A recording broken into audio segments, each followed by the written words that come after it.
কি হচ্ছে আমার এসব? যেন তুমি ছাড়া জগতে কোনো মানুষই নেই, কোনো কবিও নেই, কোনো পুরুষও নেই, কোনো প্রেমিক নেই, কোনো হৃদয় নেই। আমার বুঝি খুব মন বসেছে সংসার কাজে, বুঝি মন বসেছে লেখায় পড়ায়।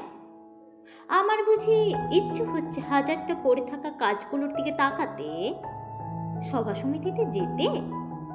অনেক হয়েছে ওসব, এবার অন্য কিছু হোক, অন্য কিছুতে মন পড়ে থাক, অন্য কিছু অমন আনন্দ দিক। মন দিয়েই যত ঝামেলা আসলে। মন কোনো একটা জায়গায় পড়ে রইল তো পড়েই রইল। মনটাকে নিয়ে অন্য কোথাও বসন্তের রঙের মতো যে ছিটিয়ে দেব, তা হয় না। সবারই হয়তো সব কিছু হয় না, আমার যা হয় না তা হয় না।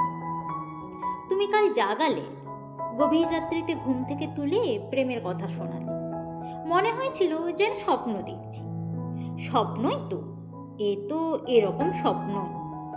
আমাকে কেউ এমন করে ভালোবাসার কথা বলেনি আগে। ঘুমের মেয়েকে এভাবে জাগিয়ে কেউ চুমু খেতে চায়নি। আমাকে এত আশ্চর্য সুন্দর শব্দগুচ্ছ কেউ শোনায়নি কোনোদিনও। এত প্রেম কেউ দেয়নি, এমন ভেঙে চুরে ভালো কেউ বাসেনি। তুমি এত প্রেমিক কি করে হলে? কি করে এত বড় প্রেমিক হলে তুমি?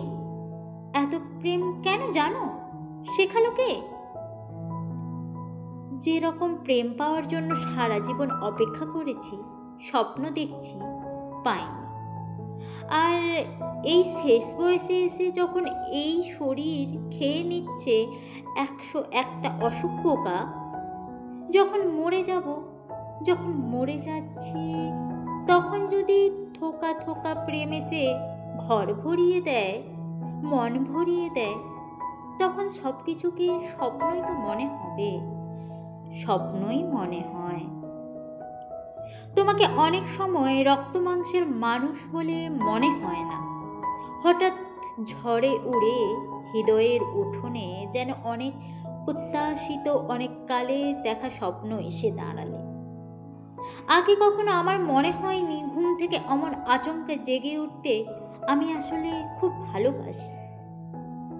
আগে কখনো আমার মনে হয়নি কিছু উষ্ণ শব্দ আমার শীতল তাকে একেবারে পাহাড়ের চূড়ায় পাঠিয়ে দিতে পারে।